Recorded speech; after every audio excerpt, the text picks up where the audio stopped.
Marwari media आप देख रहे हैं। आज 9 दिसंबर 2025 मंगलवार का दिन, हिंदू तिथि पौष माह के कृष्ण पक्ष की पंचमी। नजर डालेंगे आज की बड़ी खबरों पर। शुरुआत करेंगे देश की बड़ी खबर के साथ। सबसे पहले तो बड़ी खबर देखिए। देश की सबसे बड़ी एयरलाइन इंडिगो की उड़ान सेवाएं सोमवार को भी पटरी पर नहीं लौट सकी। दिल्ली, श्रीनगर, हैदराबाद, बेंगलुरु, अहमदाबाद एयरपोर्ट से कल शाम तक 500 से ज्यादा फ्लाइट कैंसिल हो चुकी थी। अब इस मामले को लेकर इंडिगो के सीईओ पीटर एल्बर्स ने कहा है कि हालात रोज बेहतर हो रहे हैं। 10 दिसंबर तक ऑपरेशन नॉर्मल होने की उम्मीद है। वहीं इंडिगो ने कहा, मौजूदा संकट की वजह जानने के लिए रूट कोज एनालिसिस होगा। एक अधिकारी ने बताया कि नई FDTL व्यवस्था लागू होने के चलते क्रू प्लानिंग में बफर की कमी संकट का प्रमुख कारण रही। इंडिगो ने कहा कि हमारे पास पायलटों की कोई भी कमी नहीं है, बस दूसरी एयरलाइन जितना बफर स्टाफ नहीं था। आगे बढ़ेंगे। देश की एक और बड़ी खबर। पीएम मोदी ने सोमवार को लोकसभा में वंदे मातरम के 150 साल पूरे होने पर चर्चा की शुरुआत की। उन्होंने 1 घंटे की स्पीच में कहा, वंदे मातरम अंग्रेजों को करारा जवाब था। यह नारा आज भी प्रेरणा दे रहा है। आजादी के समय महात्मा गांधी को भी यह पसंद था। उन्हें यह गीत नेशनल एंथम के रूप में दिखता था। पीएम बोले, उनके लिए इस गीत की ताकत बड़ी थी। फिर पिछले दशकों में इसके साथ इतना अन्याय क्यों हुआ? वंदे मातरम के साथ विश्वासघात क्यों हुआ? वो कौन सी ताकतें थी जिसकी इच्छा पूज्य बापू की भावनाओं पर भी भारी पड़ी? पीएम ने सदन में बोलते हुए कहा कि कांग्रेस ने वंदे मातरम के टुकड़े किए हैं। वहीं इस मुद्दे पर प्रियंका गांधी ने कहा, वंदे मातरम के 150 साल पूरे हो गए हैं। देश की आत्मा का हिस्सा है। 75 सालों से लोगों में दिल में बसा है। फिर आज इस पर बहस क्यों हो रही है? बहरहाल आगे बढ़ेंगे। राजस्थान से बहुत बड़ी खबर। 18 नवंबर 2023 को पीएम मोदी ने चुनावी प्रचार के दौरान वादा किया था कि जैसे ही बीजेपी सरकार बनेगी, राजस्थान के किसानों को पीएम किसान सम्मान निधि में 12,000 रुपए मिलने शुरू हो जाएंगे। लेकिन अभी तक यह वादा आधा अधूरा है। हालांकि तब किसानों को 6,000 रुपए ही किसान सम्मान निधि में मिल रहे थे। अब भजनलाल सरकार ने 3,000 रुपए बढ़ाते हुए सम्मान निधि की राशि 9,000 रुपए तो कर दी है, लेकिन 12,000 करने का वादा अभी भी अधूरा है। दरअसल राजस्थान में बीजेपी सरकार बनने के 2 साल पूरे होने वाले हैं, लेकिन अभी तक किसानों को इस घोषणा का पूरा फायदा नहीं मिल सका है।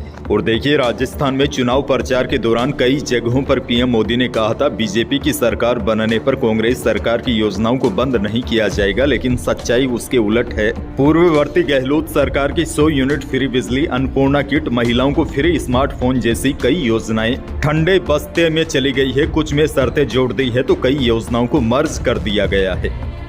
आगे बढ़ेंगे। एक और बहुत बड़ी खबर। राजस्थान में घर बैठे प्रॉपर्टी का रजिस्ट्रेशन करवाने की सुविधा को सरकार ने महंगा कर दिया है। घर बैठे रजिस्ट्री करवाने के अतिरिक्त चार्ज को बढ़ाया है, जो 10,000 तक पहुंच गया है। यानी अब घर बैठे रजिस्ट्री करवाने के लिए 5 से लेकर 20 गुना तक ज्यादा चार्ज देना पड़ेगा। वहीं जेल में बैठे रजिस्ट्री करवाने के चार्ज में कोई भी बढ़ोतरी नहीं की गई है। जेल में बैठा कोई व्यक्ति अगर प्रॉपर्टी रजिस्ट्रेशन करवाना चाहता है तो उसे केवल 50 रुपए ही एक्स्ट्रा फीस ली जाएगी।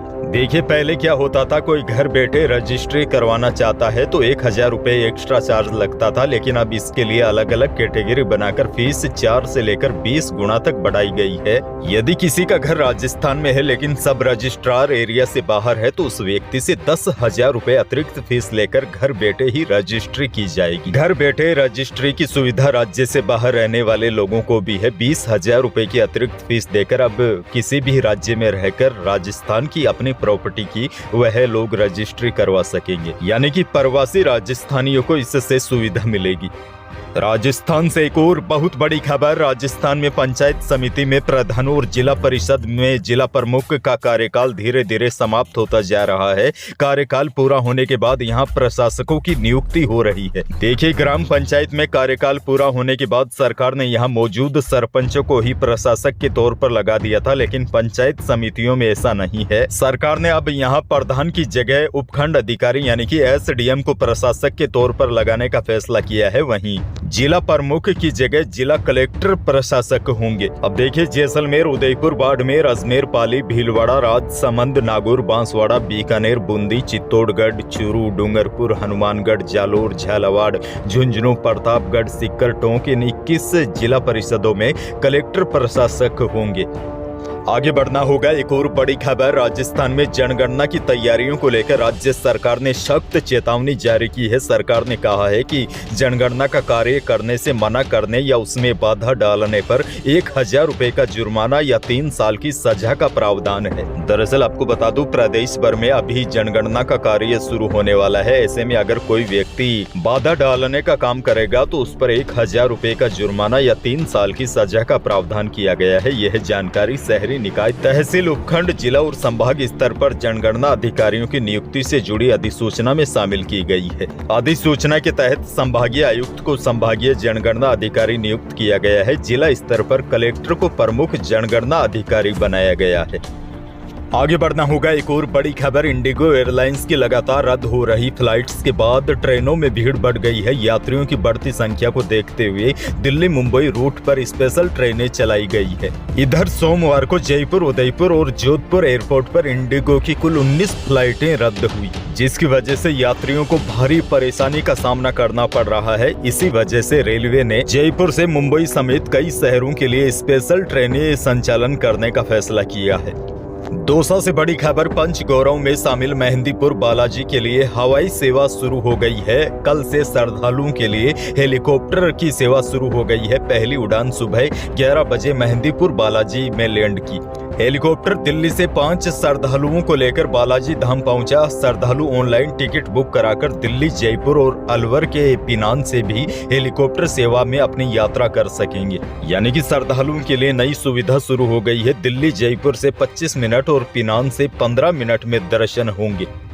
अच्छा, बड़ी खबर ये भी देखिए, चित्तौड़गढ़ में मन्नत पूरी होने पर निर्दलीय विधायक चंद्रभान आख्या के समर्थक एक किसान ने सांवलिया जी के दरबार में आधा किलो चांदी का प्रेशर कुकर चढ़ाया। किसान करीब 1 किलोमीटर तक दंडवत यात्रा करते हुए मंदिर पहुंचे और धूप लगाई। इस दौरान विधायक चंद्रभान आख्या भी उनके साथ थे। मंदिर में समर्थकों ने तोल समारोह का भी आयोजन किया। इसमें वजन के अनुरूप आख्या को करीब 95 किलो सिक्कों से तोला गया। इसके बाद यह सभी सिक्के सांवलिया जी के भंडार में भेंट कर दिए गए। दरअसल किसान रामेश्वर गुर्जर ने साल 2023 के विधानसभा चुनाव में चंद्रभान सिंह आख्या के जीतने की मन्नत मांगी थी। चुनाव में आख्या ने जीत हासिल की। उनका चुनाव चिन्ह प्रेशर कुकर था। मन्नत पूरी होते ही किसान ने संकल्प के अनुसार आधा किलो चांदी का प्रेशर कुकर भेंट किया।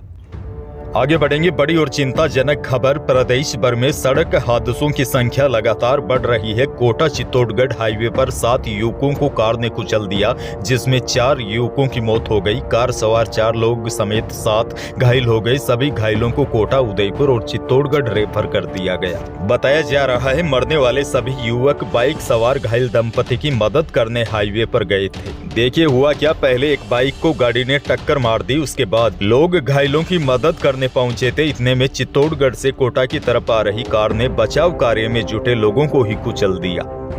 आगे बढ़ना होगा। बड़ी खबर, वायदा बाजार की तेजी के असर से जयपुर सराफा बाजार में सोमवार को दोनों कीमती धातुओं में तेजी रही। शुद्ध सोना 500 रुपए बढ़कर 1,32,000 रुपए प्रति 10 ग्राम रहा और 22 कैरेट यानी कि जेवराती सोना भी 400 रुपए तेज होकर 1,23,400 रुपए प्रति 10 ग्राम रहा। चांदी 200 रुपए बढ़कर 1,84,200 रुपए प्रति किलो पर पहुंच गई है। जयपुर सराफा बाजार में 18 कैरेट सोने का भाव 1,03,000 रुपए प्रति 10 ग्राम रहा। मंडियों के भावों की बात की जाए तो पश्चिमी राजस्थान की बीकानेर की अनाज मंडी में मोट का भाव अधिकतम 5,000 रुपए रहा। मूंग बिका अधिकतम 7,050 रुपए। वहीं सोमवार को बीकानेर अनाज मंडी में मूंगफली खल्ला का भाव अधिकतम 6100 रुपए रहा। मूंगफली चुग्गे का भाव अधिकतम 5500 और मूंगफली सिकाई का भाव अधिकतम 6300 रुपए रहा। वहीं बीकानेर के अनाज मंडी में गवार का भाव अधिकतम 4660 रुपए प्रति क्विंटल रहा। अच्छा देखिए, मौसम को लेकर भी बड़ी अपडेट आपको दे दूं। वैसे दिसंबर का महीना चल रहा है, लेकिन लग नहीं रहा है कि यह दिसंबर का महीना है, क्योंकि इन दिनों अक्सर कड़ाके की सर्दी का दौर शुरू हो जाता है। लोग अलाव तापते नजर आते हैं, लेकिन इस बार ऐसा नहीं हुआ। और बड़ी जानकारी यह है, आने वाले 1-2 दिन मौसम कुछ ऐसा ही बना रहेगा। उसके बाद सर्दी तेज होगी। इस साल के आखिरी हफ्ते में घना कोहरा और कड़ाके की सर्दी का दौर शुरू होने की संभावना है। अंत में आपके लिए एक और बड़ी जानकारी, इलोन मस्क की कंपनी स्पेसएक्स ने भारत में अपने सैटेलाइट इंटरनेट सर्विस स्टारलिंक की प्रोसेसिंग का ऐलान कर दिया है। रेसिडेंशियल प्लान के लिए यूजर्स को 8,600 रुपए हर महीने देने होंगे। वहीं हार्डवेयर के रूप में एक सैटेलाइट डिश किट लेनी होगी जिसकी कीमत 34,000 रुपए होगी। कंपनी यह सर्विस जनवरी 2026 तक शुरू कर सकती है। सैटेलाइट इंटरनेट सर्विस शुरू होने से अनलिमिटेड डेटा के साथ 99.99% अप टाइम मिलेगा, जो ग्रामीण और दूर दराज इलाकों के लिए गेम चेंजर साबित हो सकता है। हालांकि कंपनी का प्लान काफी महंगा है। तो यही थी प्रदेश और देश की आज की कुछ बड़ी और महत्वपूर्ण खबरें। वीडियो को लाइक करना बिल्कुल न भूलिए और चैनल पर नए हैं तो सब्सक्राइब जरूर कीजिए ताकि आप अपडेट रहे बड़ी और काम की खबरों से। धन्यवाद।